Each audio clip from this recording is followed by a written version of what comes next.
안녕하십니까. 맥체인 성경 읽기 사무엘상 7장, 8장, 로마서 6장, 예레미야 45장, 시편 20편, 21편. 첫 번째 사무엘상 7장, 8장, 이스라엘의 회개와 왕정 요구. 본문 이해에 도움이 되는 배경과 맥락을 소개합니다. 사무엘상 7장은 언약궤가 기랏 여아림에 머문 지 20년 후 사무엘의 영적 지도하에 이스라엘이 전심으로 여호와께 회개하고 블레셋과의 전쟁에서 승리하는 장입니다. 미스바에서의 회개와 부흥, 승리를 기념한 에벤에셀 그리고 사무엘의 사사로서의 사역이 주요 내용입니다. 이어지는 8장은 백성이 왕을 요구하며 사무엘을 거절하는 장면인데 실상은 그들이 너를 버림이 아니요 나를 버려 자신들의 왕이 되지 못하게 함이니라 는 하나님의 해석이 핵심입니다. 이로써 신정 정치에서 왕정으로의 전환의 시작점이 됩니다.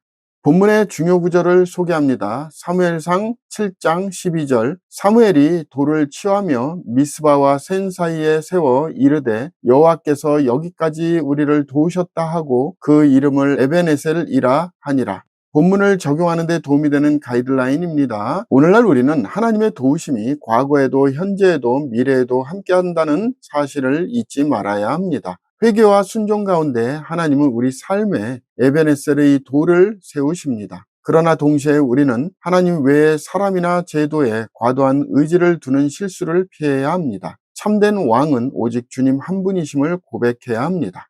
두 번째, 로마서 6장, 죄에 대하여 죽고 하나님께 대하여 살아남. 본문 이해에 도움이 되는 배경과 맥락을 소개합니다. 로마서 6장은 이신칭의 이후 성도의 삶이 어떻게 변화되어야 하는지를 다룹니다. 은혜를 더하게 하려고 죄에 거하겠느냐라는 질문으로 시작하여 세례를 통해 그리스도와 연합된 삶이 죄에 대해 죽고 의에 대해 사는 새로운 삶이어야 함을 강조합니다. 죄가 너희를 주장하지 못하리니 라는 선언처럼 성도는 죄의 종이 아닌 의의 종으로 살아야 합니다. 2장은 신자 정체성과 성화의 본질을 명확히 제시합니다. 본문의 중요 구절을 소개합니다. 로마서 6장 23절 죄의 싹은 사망이요 하나님의 은사는 그리스도 예수 우리 주 안에 있는 영생이니라.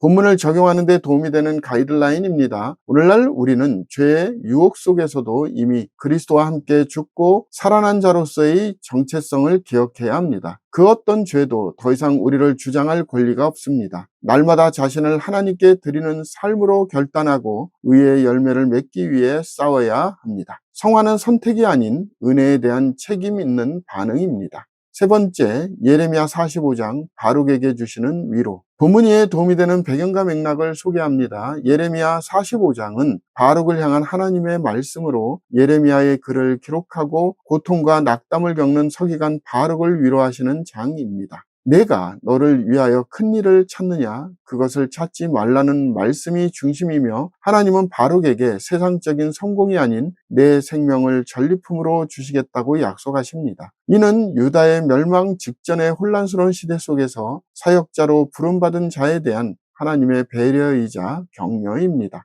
본문의 중요 구절을 소개합니다. 예레미야 45장 5절 내가 너를 위하여 큰 일을 찾느냐? 그것을 찾지 말라. 보라, 내가 모든 육체의 재난을 내리리라. 그러나 내가 가는 모든 곳에서는 내가 너에게 내 생명을 노량물 주듯 하리라. 여호와의 말씀이니라.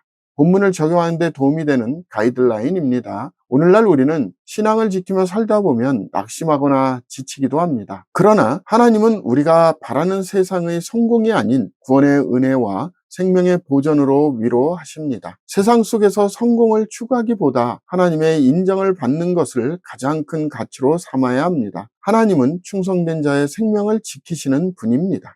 오늘의 마지막 본문 시편 20편 21편 왕을 위한 기도와 감사의 찬양. 본문 이해에 도움이 되는 배경과 맥락을 소개합니다. 시편 20편은 전쟁 전에 왕을 위해 드리는 중보기도이며 여호와께서 내 모든 기도를 이루어 주시기를 원하노라는 축복의 선언이 중심입니다. 반면 21편은 전쟁 후의 감사시로 왕이 주의 힘으로 말미암아 기뻐하며 주의 구원으로 말미암아 크게 즐거워하리이다 라는 고백이 시작됩니다. 두 편은 다윗 왕과 하나님의 관계, 하나님의 승리, 주권, 왕의 의로운 통치라는 주제를 공유합니다. 이는 장차 오실 메시아 왕에게도 적용될 예언적 의미를 지니고 있습니다.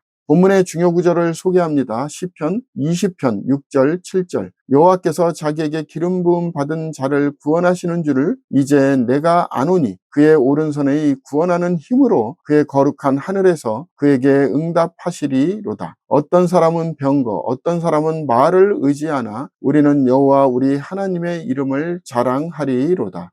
본문을 적용하는 데 도움이 되는 가이드라인입니다. 오늘날 우리는 위기의 순간마다 무엇을 가장 신뢰하고 있는지를 돌아보아야 합니다. 인간의 방법과 자원을 의지하는 것이 아니라 하나님의 이름을 붙들고 기도하며 나아갈 때 진정한 승리를 경험합니다. 신자는 하나님을 왕으로 섬기며 살아가는 삶이 복된 길임을 날마다 기억해야 합니다. 하나님을 의지하는 삶에는 보호와 승리가 따릅니다.